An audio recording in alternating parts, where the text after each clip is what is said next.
Saúde os irmãos com a paz do Senhor. Irmãos, é motivo de grande alegria nós estarmos mais uma vez na casa do Senhor, depois de um culto maravilhoso, de uma mensagem de despertamento que foi nos dirigida pelo Espírito do Senhor no domingo, né, irmãos? Uma mensagem que no começo parecia que ela ia andar um pouquinho para trás, né, Daís? Mas no decorrer da mensagem, o Espírito Santo abalou nossos alicerces. E é assim, irmão, que o Senhor quer falar conosco. O Senhor quer falar conosco direto. Direto. O Senhor, como diz o outro, tem conosco.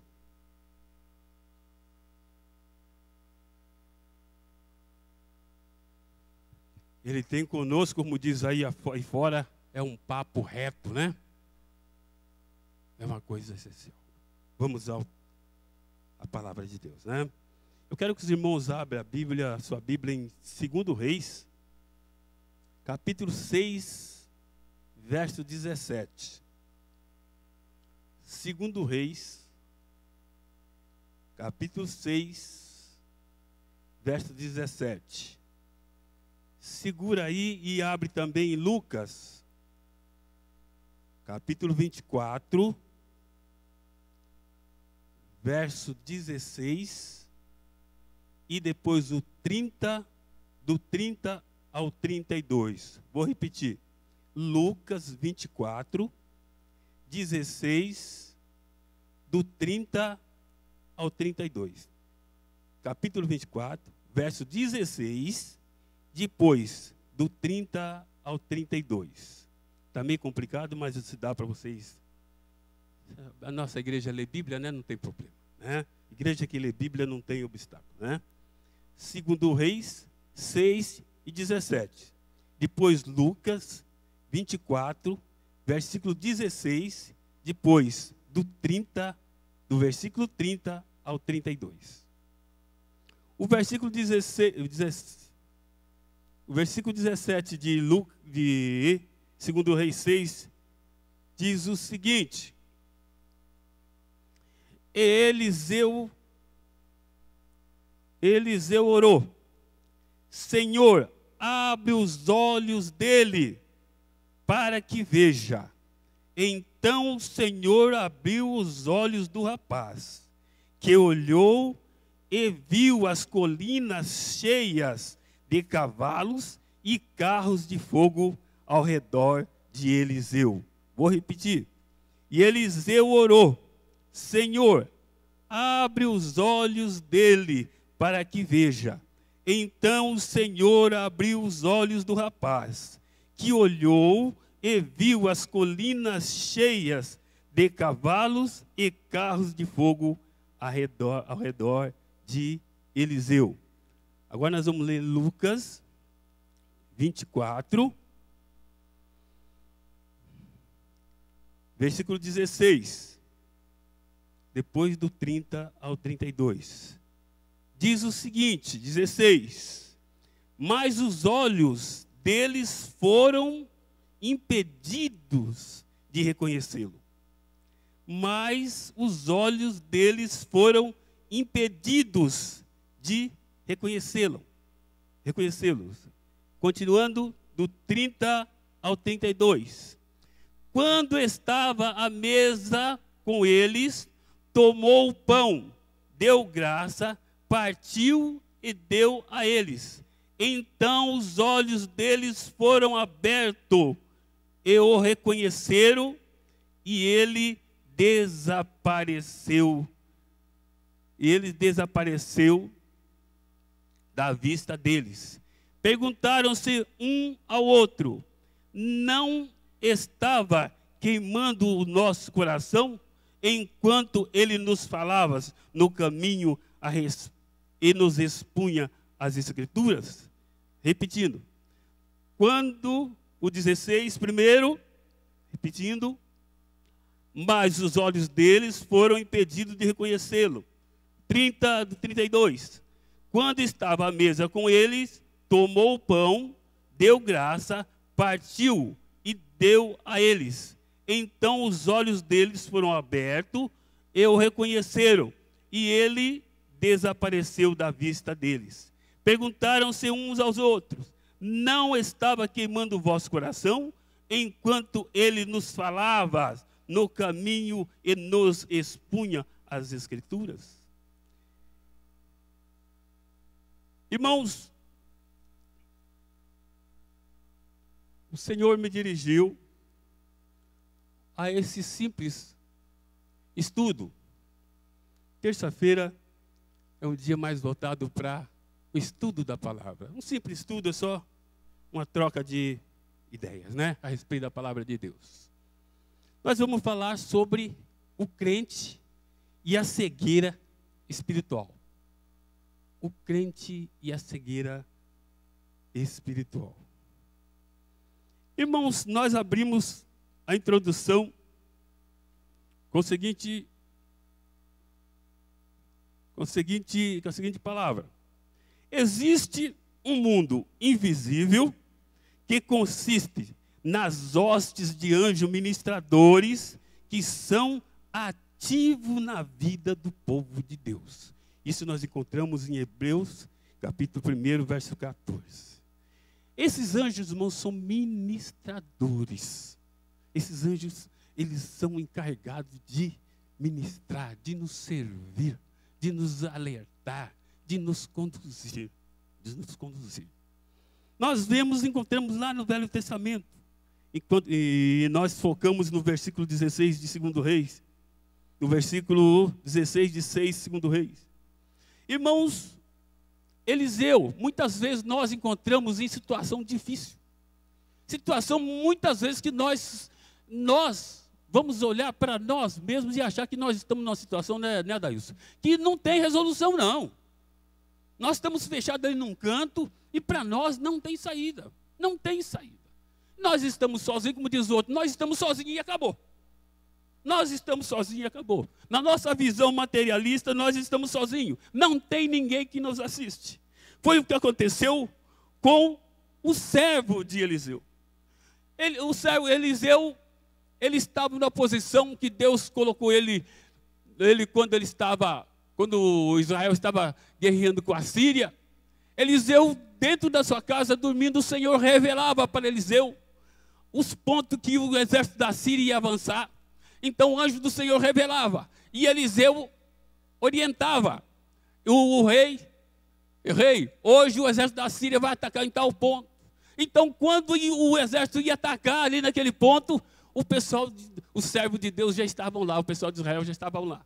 Então o pessoal da Síria, o alto comando do exército sírio, começou a discutir o que está acontecendo. O que está acontecendo? Antes de nós atacarmos, o pessoal já estava de prontidão naquele lugar nos esperando. A nossa guerra está sendo uma guerra, como diz outro, para perder. Nós estamos guerreando para perder. Então, nós temos traidores aqui entre nós. Nós temos um traidor aqui. Aí o pessoal falou: não, rei, acontece o seguinte. Lá em Israel, tem um profeta lá chamado Eliseu. Quando o senhor está lá na cama do senhor, arquitetando, não precisa nós estar reunidos, não. Não precisa nós estar reunidos. O senhor está lá na cama do senhor, arquitetando como o senhor vai fazer. O Deus dele já revela para o profeta onde o senhor vai atacar. É isso que está acontecendo. Mas então nós vamos destruir esse profeta. Ué. Vamos destruir esse profeta. Então ele é muito poderoso. Ele é sozinho, mas não vai atacar sozinho, que já vai chegar perdendo, né? Já vai chegar perdendo de 10-0. Aí falou: então vão todo mundo. Então eles arregimentaram todo o seu exército e desceram para a casa de Eliseu. Mas foi muita gente mesmo, não foi brincadeira não, foi muita gente. Quando eles chegaram ali ao redor da casa de Eliseu, eles acamparam.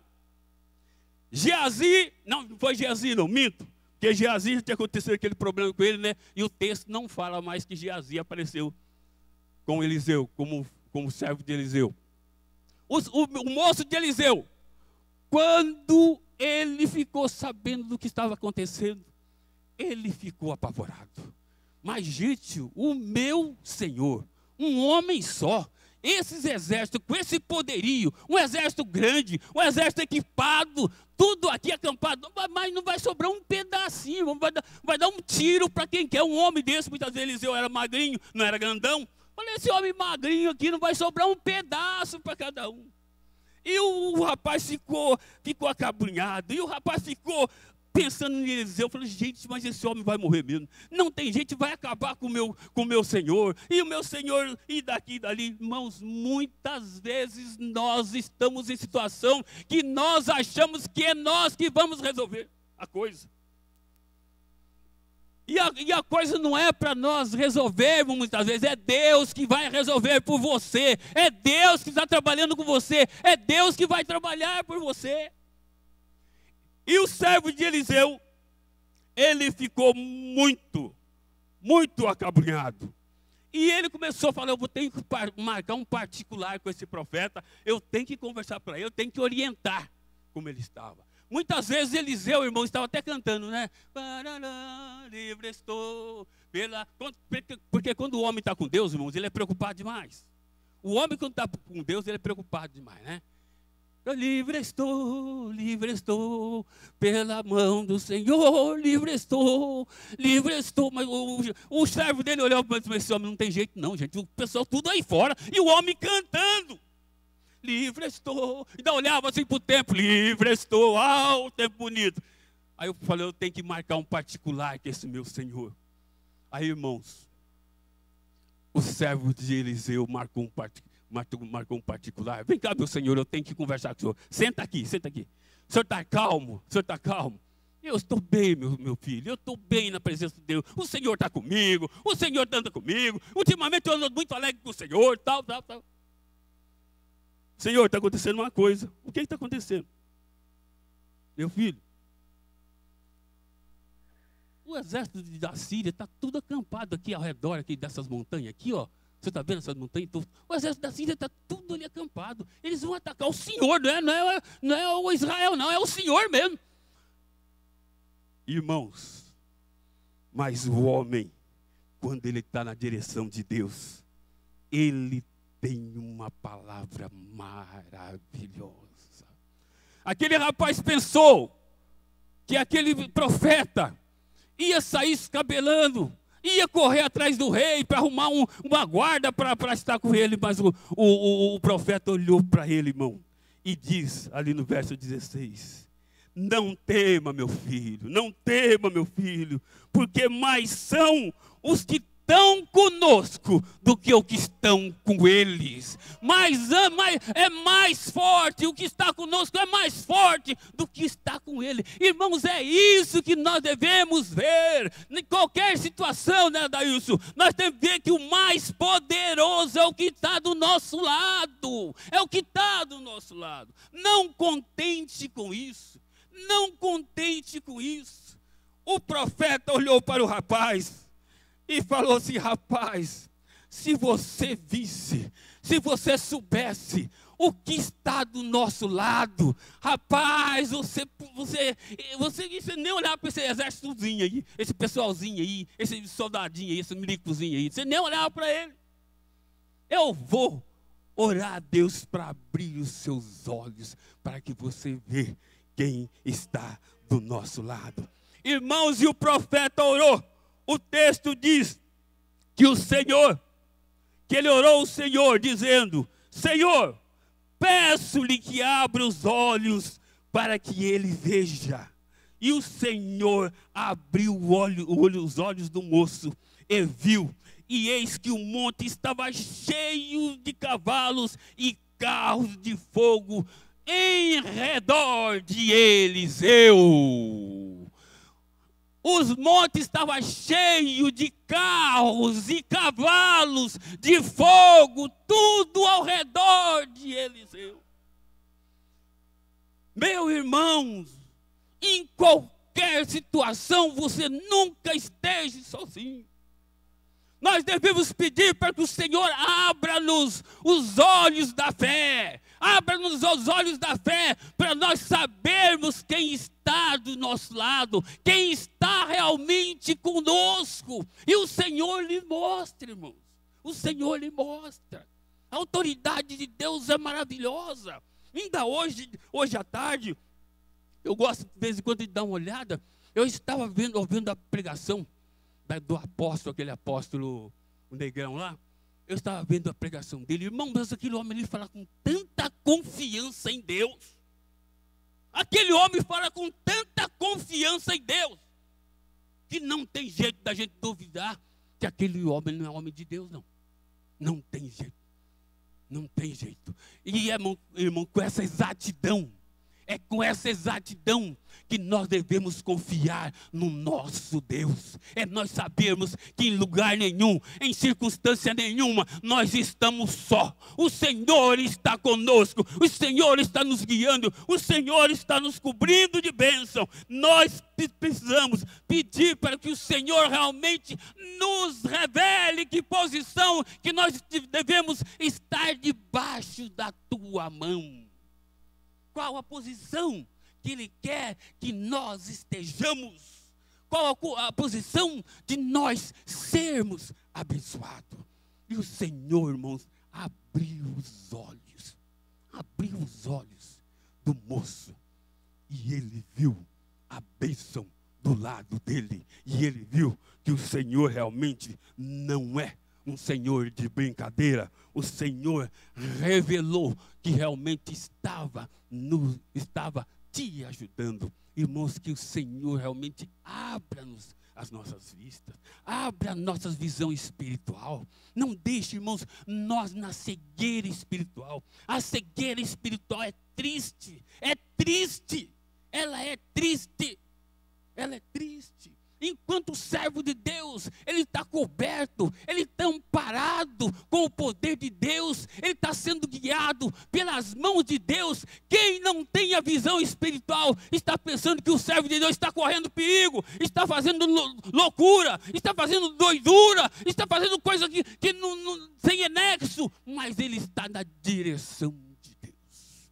Irmãos, que nós realmente estejamos cada dia na direção de Deus. Outra cegueira foi ali, aquele pessoalzinho ali no caminho de Emaús. Irmãos, foi um problema sério aquele incidente ali. Pois aqueles dois discípulos, eles não acreditavam de maneira nenhuma que Jesus havia sido ressuscitado. Se ele não acreditava que Jesus havia sido ressuscitado, quando no caminho eles vão andando, ali começa no verso 16 de Lucas 24, eles vão andando no caminho, discutindo não, eles iam muitas vezes se lamentando, porque ali eles estavam na base de lamento, porque eles não acreditavam que Jesus havia sido ressuscitado. Então eles estavam lamentando, eles iam lamentando os dois. Trocando lamentação. Eis que de repente, não sabemos de que lugar, o texto não fala, não sabemos de onde, o texto também não fala, surgiu uma pessoa estranha a eles dois. E o texto fala que os olhos deles estavam como fechados, vale no verso 16. Mas os olhos deles estavam como fechados. Como que fechados? Para que não conhecesse a Jesus. Mas, irmãos, se eles não criam que Jesus havia ressuscitado, automaticamente, eles não queriam mesmo que Jesus estava ali, mas eles não queriam que Jesus havia ressuscitado. Tem muitas vezes, irmãos, que Jesus está nos abençoando, o Senhor está conosco, o Senhor está no nosso lar, o Senhor está nos abençoando, e nós não cremos que Ele é Jesus, que Ele está nos abençoando, que Ele está nos dirigindo. E nós não cremos. Esses dois, eles chegaram até falar eles chegaram no final do texto, ele fala, algumas mulheres, ele não fala Maria Madalena, fulano de tal, foram ao túmulo, o túmulo estava vazio, lá encontraram o anjo sentado sobre a pedra, tudo como aconteceu. naquele domingo, porque eles estavam voltando domingo à tarde para Emaús. Tudo tinha acontecido no domingo. Aí eles, de maneira nenhuma, eles falavam isso. Eles falavam assim: algumas mulheres foram ao túmulo e lá elas vieram falando que esse Jesus tinha ressuscitado. E alguns discípulos também foram e não encontraram o corpo. Irmãos, e eles realmente não criam de maneira nenhuma. Mas em meio de tanta descrença, em meio de tanta turbulência, surge esse homem diferente, esse homem estranho no meio deles. E esse homem já chega direto perguntando: o que aconteceu em Jerusalém? O que houve? Mas que homem curioso, né? Mas ele já chega logo perguntando: irmão, Jesus não é aquele que fica de canto. Jesus, ele nunca fica de canto. Jesus, ele nunca fica de lado. Se ele chega na sua vida, ele chega para participar. Se ele chega na sua casa, ele chega para tomar conta. Ele chega para orientar. Ele chega para solucionar. Ele nunca fica à parte. Se vocês analisarem, naquele casamento lá em Caná, Jesus foi ali como um simples convidado. Ele não tinha nada com aquilo. Mas logo o negócio vem na mão dele direto. Vem aqui, né, Daís? Como entregado, isso aqui é seu. E Jesus teve uma participação ali, que se não fosse ele, se não fosse Jesus, o casamento tinha acabado. Se não fosse Jesus, o casamento tinha acabado. E mais uma vez aqui, nesse caso, esse homem chega como não querendo nada. Esse homem chega como um coadjuvante, só como uma terceira pessoa, só olhando. Mas, irmãos, realmente ele foi ali como uma pessoa que tinha ou teve uma participação toda especial. Mesmo que aqueles discípulos, eles estavam com os olhos como que fechados. Os olhos como que fechados. É porque eles não acreditavam, irmão. A pessoa, quando não acredita, ele está blindado de todos os lados, não tem jeito. Deus não opera quando a pessoa não abre. Quando a pessoa não dá abertura para ele, Deus não opera de maneira nenhuma. A pessoa está fechada, não tem jeito. O texto não fala assim: eis que estou à porta e bato. Eis que estou à porta e bato. O abrir a porta, irmão, é de você, não é de Deus, não. É você que abre a porta para que Deus trabalhe na sua vida, para que Deus manifeste na tua vida, para que Deus realmente te abençoe. É você que tem que abrir a porta para Deus. Deus não é invasor. Esse Jesus também não é invasor. Não é invasor. Andando, irmãos, aí nós vemos que aquele desconhecido, do versículo 18 ao 25, ele chega perguntando: que palavra é essa que vocês vêm trocando entre vós? E por que vocês estão tristes? Eu fiquei pensando quando eu estava estudando esse texto hoje de manhã. Irmãos, Paulo escreve uma exaltação toda especial sobre a ressurreição de Cristo.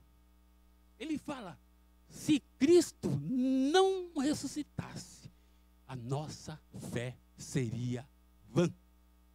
A nossa fé não teria valor nenhum. Nós não estaríamos aqui. Nós não estaríamos agradecendo a Deus. Nós não estaríamos enaltecendo a Deus. Nós não estaríamos fazendo isso. Irmão, depois de uma festa tão grande, que foi realmente ali no céu, quando Jesus, irmãos, ressuscitou, eu acho, irmãos, que houve um grande rebuliço no céu. Eu acho que houve um grande rebuliço, irmãos, em prol da nossa salvação. Não é isso? E agora, em vez daqueles dois homens estar alegre, estar louvando a Deus, exaltando a Deus pela ressurreição, eles estavam tristes. Eles estavam tristes. Eles estavam abatidos. Eles estavam acabrunhados. Por que que ele estava triste? Por que que ele estava triste? Irmão, tem muitas vezes que Deus está operando na tua vida, Deus está te dirigindo, Deus está te conduzindo, Deus está te abençoando, mas você não tem coragem de dar um glória a Deus, não tem coragem de dar um aleluia, não tem coragem de cantar um hino, não tem coragem de exaltar a Deus, e Deus quer ser glorificado através daquilo que Ele está fazendo com você. Irmãos, como é que eu vou agradecer a Deus? Não tem jeito. Eu tenho que exaltar a Deus se eu ficar quieto. Não, eu meio pagar a Deus, eu não posso pagar, não. É glorificar a Deus, é exaltar a Deus, é adorar a Deus, é louvar a Deus, é exaltar a Deus. É isso que eu devo fazer de cumprimento. Por tudo que Ele tem feito por mim. Andando. E ele chega perguntando, por que está triste? Irmãos, ainda que sendo motivo de alegria, aqueles dois parece que estavam fora da sintonia, né? Fora de sintonia. Porque muitas vezes, irmãos, a igreja está alegre, a igreja está louvando a Deus, a igreja está exaltando e eu estou lá bicudo no canto, né? Parece que eu briguei com meu pai, parece que eu chutei minha avó, estou lá. E os irmãos estão aqui, cai, benção, derrama poder, e um pula, e eu estou com a cara não. Assim estavam aqueles dois. Por quê? Porque eles estavam blindados contra a ressurreição de Jesus. Ele não acreditava que Jesus havia sido ressurreto. Não participava daquele movimento. Eles se isolaram. Irmãos, é a mesma coisa, nós vimos para um culto onde o Espírito Santo está operando, onde Deus está abençoando. Eu estou ali blindado, eu não aceito nada. Eu estou ali, irmão, parecendo que eu chutei meu pai, mordi na perna da minha avó. Parece que eu estou desse jeito. Mas Jesus quer que você, irmãos, participa, que você realmente se entregue aos pés do Senhor, que não aconteceram com aqueles dois. Andando. Irmãos, aqueles dois estavam descrentes da ressurreição. Por isso, nem passava pela cabeça dele que era Jesus que estava ali ao lado deles. Podia cair, acho que podia até ressuscitar morto ali, que não acreditaria que era Jesus. De maneira nenhuma, né? Aí, Jesus viu tudo aquilo, ouviu tudo aquilo. Aí ele falou, não, eu tenho que dar uma palavrinha aqui também, né? Eu tenho que falar para ele. Chegou chamando ele logo de nécios. Nécios, quer dizer, seus bobos. Vocês não ouviram, não? A palavra, como é que foi ministrada? Vocês não viram, não? Aí Jesus começou a ministrar outra vez, em particular, para aqueles dois, dar um ensino especial. Irmão, mas o Jesus, assim, ele não sendo reconhecido, foi bom. Teve parte que foi bom, sabe por quê? Porque Jesus falou para ele como se fosse uma outra pessoa, como não se fosse Jesus. Aí Jesus trouxe ele para o lado dele e falou a mensagem clara. Falou desde Moisés, falou dos profetas, falou todinho os escritos bíblicos, o que deveria acontecer com ele, e o que se passaria com ele, e aquilo era justo que acontecesse, para que Jesus subisse para a tua glória, aleluia. Jesus chamou de Nécio, olha, no verso 25, Jesus o chama de Nécio, e tardios de coração, para crer em tudo que os profetas disseram. Irmãos, e depois Jesus toma a palavra e fala para as escrituras, começando de Moisés, profeta, e tudo que eles falaram sobre Jesus. Convinha que Cristo padecesse essas coisas e entrasse na sua glória. Mas mesmo assim, aquele homem falando com grande desembaraço, com grande desenvoltura, o coração deles ainda estava fechado. Irmãos, quando acaba a sensibilidade espiritual na vida da pessoa? Irmãos, quando acaba a sensibilidade espiritual da vida da pessoa, ela é terrível. Por que, irmãos, que o pecado, ele simboliza a lepra? Porque a lepra, ela corta a sensibilidade do corpo. A lepra, onde ela está, ela forma um tipo de uma roda ali, você pode chegar com um prego e a pessoa não sente nada. Muitas vezes a pessoa pode ter, se for num dedo, a pessoa pode chegar e pôr no fogo que não queima, que a pessoa não sente. Ela perde a sensibilidade. E o pecado, irmãos, ele tira a sensibilidade espiritual da pessoa. Ele tira a sensibilidade espiritual da pessoa. E aqueles rapazes não era dizer que eles estavam em pecado, não. Mas eles brindaram tanto de não aceitar aquela ressurreição de Cristo, não acreditaram, que eles se acharam blindados da sensibilidade espiritual. Jesus decorreu desde... Gente, Jesus pregando não é brincadeira, não. Não é brincadeira. Jesus decorreu o caminho todo, não sabemos quanto tempo foi, mas nós sabemos que ele decorreu desde Moisés até os profetas falando sobre ele. Falando sobre ele, o que deveria acontecer com ele. Assim, ó, tintim por tintim, tintim por tintim. Aí quando chega na aldeia, que eles iam ficar na aldeia, Jesus faz menção de continuar a viagem. Aí eles fizeram um ato maravilhoso. Fizeram um ato maravilhoso, apesar que era costume dos judeus, de convidar a pessoa para ficar na sua casa. Eles convidaram aquele desconhecido. Eles não conheciam, até ali, irmão, não conhecia Jesus, não sabia quem era Jesus, não. Convidaram aquele desconhecido para ir para a sua casa. Aquele desconhecido bateu o pé, não quis ir, não posso ir e tal. Não, mas vamos para a nossa casa, está à noite já. Você passa a noite, amanhã você vai e tal. Com muito custo, Jesus aceitou ir para a casa dele. Agora, quando Jesus entra na nossa casa, irmãos, aí a coisa muda. No caminho até estava meio assim, meio brigado, né, Daílson? No caminho até não estava cruzando muitos pavios, não. Mas quando o Senhor entra na nossa casa, a coisa muda. A coisa muda, a coisa transforma, a coisa modifica. Nós vemos o caso lá daquele fariseu. Zaqueu. Aquele publicano, né? O Zaqueu. Quando Zaqueu entrou na casa dele, a coisa modificou. A coisa tomou outro rumo. O próprio Jesus falou: hoje chegou salvação a esta casa. Hoje chegou salvação a esta casa. Agora nós vemos aqui que Jesus entra na casa. Faz aquela solenidade normal, né? Lavar os pés, tudo mais. E foram providenciar logo o jantar, na refeição. O texto fala que quando Jesus pegou o pão, que deu graça, que partiu, que entregou a eles, eles reconheceram que ele era Jesus. Eles reconheceram que era Jesus. Aí o texto fala que aí os seus olhos abriram. Os seus olhos novamente abriram. No verso 16 fala que os seus olhos fecharam. No verso 31 fala que aí os seus olhos abriram. E eles reconheceram que ele era Jesus. Agora muitos comentaristas, eles falam que não sabem se foi por causa do calor ou do fervor da oração, ou se porque quando Jesus parte o pão, apareceu o sinal dos cravos.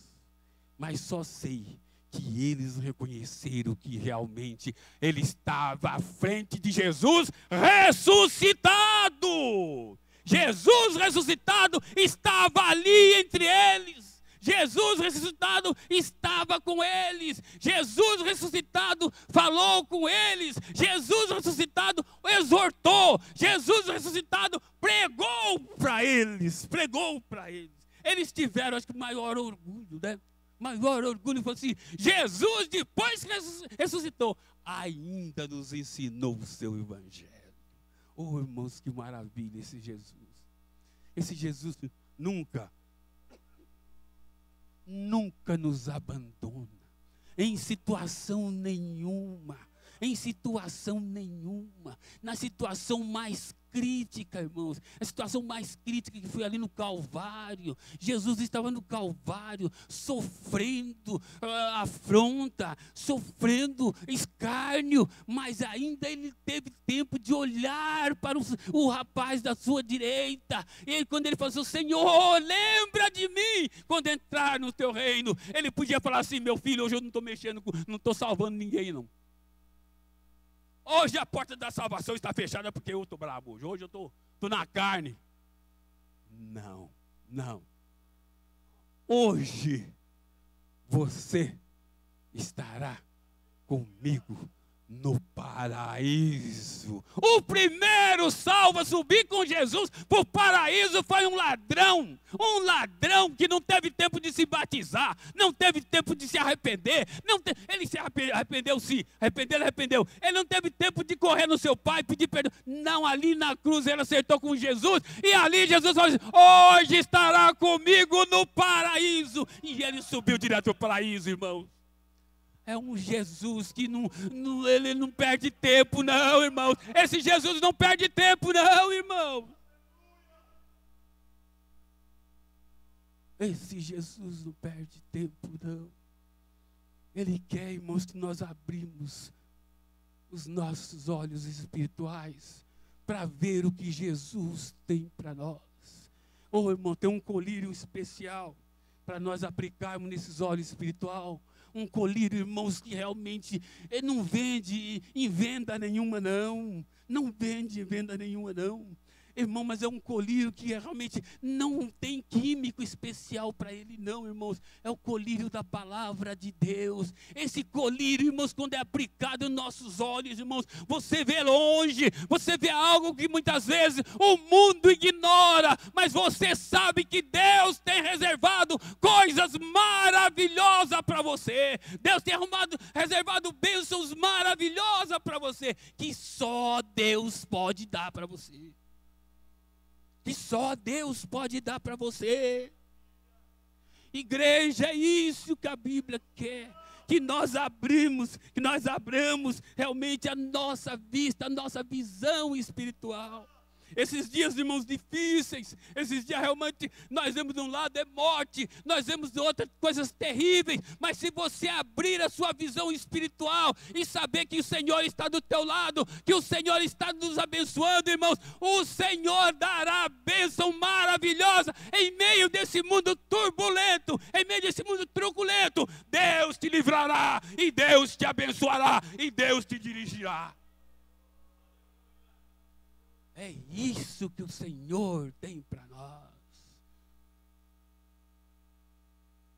Paulo fala dos seus escritos, aonde abundou o pecado, superabundou a graça. A graça veio em dobro.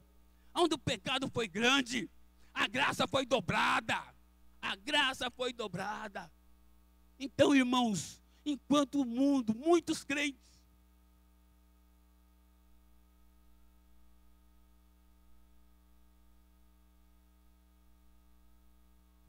eu estava meditando, quando eu tirava esse texto, que tem crentes que só vê desgraça. O crente que só vê desgraça é o evangelho pregado hoje. O crente que só vê desgraça. O crente servo de Eliseu só vê desgraça, só vê derrota, só vê praga, só vê doença, só vê enfermidade, só vê família andando para trás, só vê desavença, só vê a igreja acabando, enquanto o servo de Eliseu via só isso. Eliseu estava debaixo da graça do Senhor. Ele estava debaixo da paz do Senhor. Ele estava exaltando o Senhor. O texto bíblico fala, irmãos, o Salmo 91, ele é muito enfático, irmão, quando ele fala, 1000 cairão ao teu lado, 10.000 à tua direita, mas você será atingido bem no meio da cabeça. Não é isso que o texto fala? Mas tu não será atingido. Essa é a promessa para nós. Nós somos filhos da vitória. Nós andamos com a vitória, como diz Paulo. Nós corremos, já corremos, não é igual o Corinthians jogou não. Quase perdendo, lá para os 30, ela vai pedrada, de um irmão, um cabeçudo lá, deu uma cabeçada e marcou um golzinho chorado. Não, irmãos, nós não somos assim não. Paulo fala que quando nós começamos a nossa corrida, nós já vamos correndo com certeza da vitória. Nós já vamos correndo como vencedor. Nós vamos correndo como vencedor. Nós já vamos correndo com certeza da vitória. Porque a vitória, irmãos, já vai conosco. A vitória já vai conosco. A vitória é nossa. Não é isso que vocês falam de manhã aqui? A vitória é nossa. Uma palavra, um texto muito bonito que vocês falam. A vitória é nossa. A vitória é nossa. É isso que o Senhor quer para nós. É isso que o Senhor quer para você. Meu irmão, de maneira nenhuma você se julgue como um crente derrotado. De maneira nenhuma você vai se julgar como um crente que está ainda desejando, ainda pleiteando uma vitória. Não, irmãos. Não, irmãos, porque o dono da vitória está com você. O dono da vitória está com você. Que você, irmãos, toma posse dessa vitória. Toma posse dessa vitória.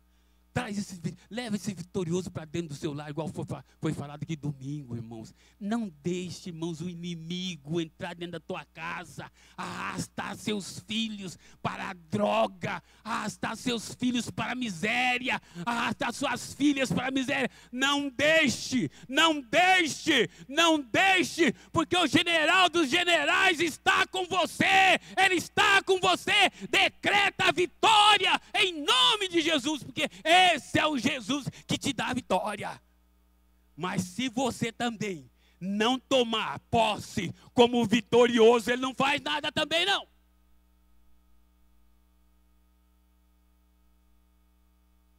Ainda no domingo nós falávamos sobre isso aí. Nós discutíamos sobre isso na escola dominical.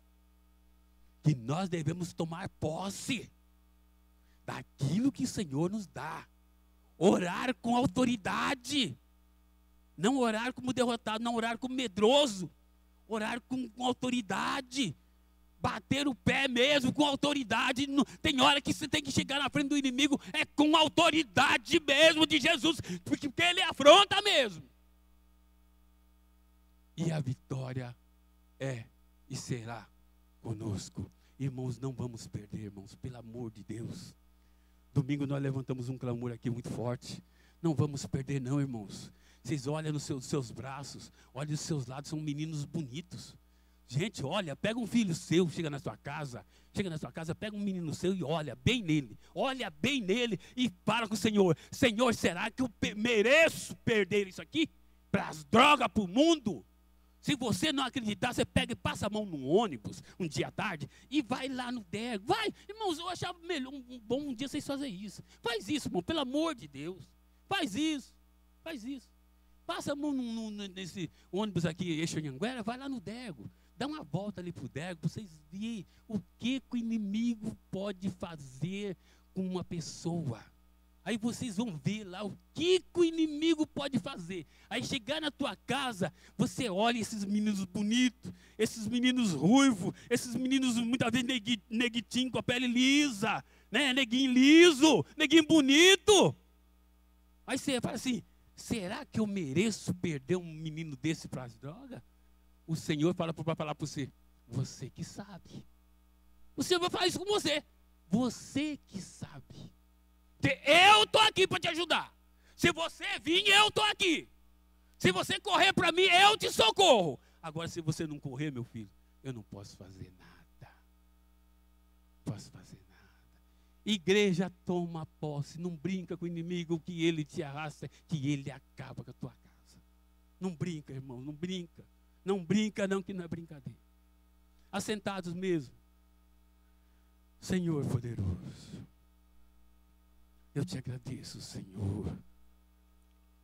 Porque, Senhor, aqui nessa casa, Senhor, oh, Senhor, eu sinto minha vontade.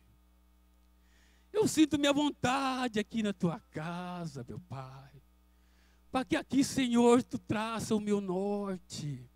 Tu, Senhor, me dá a revelação daquilo que eu preciso. Tu, Senhor, tem falado aqui, Senhor, nesse púlpito, Pai amado. Mostrando para mim, Senhor, como eu devo andar. Como eu devo corrigir meu lar. Como eu devo ministrar as minhas finanças, como eu devo corrigir meus filhos, como eu devo, Senhor, obedecer meus pais, como eu devo, Senhor, andar, Senhor, na tua presença, como eu devo, Senhor, te louvar, como eu devo, Senhor, te exaltar. Ó Pai, muito obrigado, porque aqui, Senhor, realmente é o lugar que tu fala comigo, Pai. Tu tem falado comigo também no meu lar. Tu tem falado comigo, Senhor. Ó Senhor, só nós dois através da oração. Mas, Senhor, é aqui onde tu revela mais a vontade para mim. Eu te agradeço, meu Pai. Porque realmente tu me amaste. Tu me ama. Tu ama minha casa. Tu ama meus filhos. Tu ama meus parentes, Pai. Coisas, Senhor, que o mundo, Senhor, não tem. Coisas, Senhor, que nós vemos em reportagens e mais reportagens de gente, Pai, perdendo tua casa, gente perdendo a sua família, gente perdendo, Senhor, tudo que tem, Pai amado, para o mundo, para a droga, Senhor. Nós sabemos, Senhor, que a missão de Satanás, Pai amado, é matar, destruir, acabar, Senhor, essa é a função dele, Pai. Mas tu, Senhor, veio para me dar segurança, veio para me guardar, veio para me dar garantia, veio para me dar saúde, veio para me dar felicidade, veio para me dar prazer, veio para me dar, Senhor, satisfação com os meus filhos e com o meu lar e com a tua igreja, Pai. Eu te agradeço, Pai. Eu te agradeço em nome de Jesus, Pai. Abre, Senhor, cada dia a minha visão espiritual. Que eu possa, Senhor, sentir, ó Senhor, sede. Que eu possa, Senhor, sentir desejo, Pai, de estar contigo, de meditar na tua palavra, de guardar essa palavra no meu coração, Pai. Ó Senhor, eu ministrei, Pai amado, essas palavras em nome de Jesus. Em nome de Jesus. Muito obrigado, Senhor, mais uma vez, Pai amado, porque tu, Senhor, me usaste, tu, Senhor, me alegraste. Eu também me alegrei de veras, Senhor, com essa palavra maravilhosa, que eu possa guardar no meu coração, em nome de Jesus. Amém, amém, amém.